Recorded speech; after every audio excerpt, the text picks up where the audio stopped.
Fasisme, paham yang harusnya udah punah, tapi masih ada.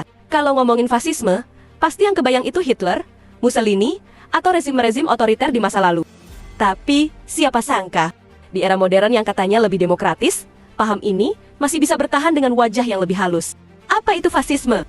Singkatnya, fasisme adalah paham politik yang mengutamakan otoritas absolut, nasionalisme ekstrem, dan mengorbankan kebebasan individu demi kepentingan negara. Biasanya, pemimpin dalam sistem fasis punya kekuasaan mutlak dan gak bisa diganggu-gugat. Siapapun yang melawan, bakal dianggap musuh dan bisa kena represi.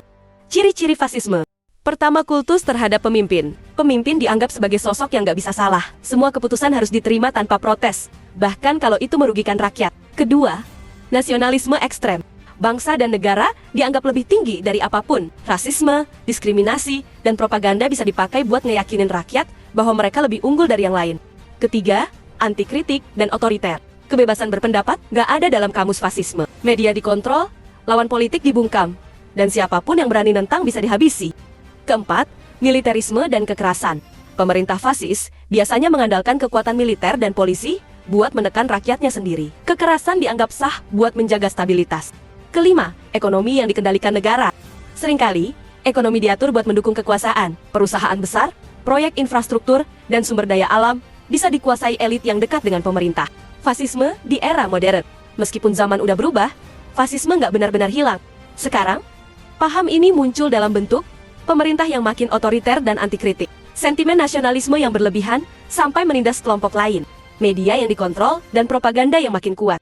Dan yang terakhir, militer dan aparat yang dipakai buat menekan rakyat sendiri. Kenapa fasisme bahaya?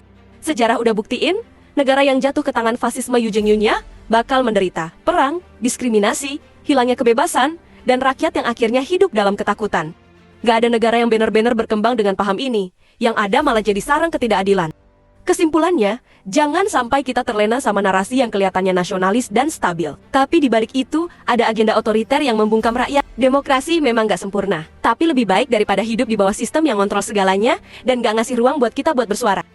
Menurut lo, masih ada nggak sih tanda-tanda fasisme di dunia atau bahkan di negara kita? Drop pendapat lo di kolom komentar.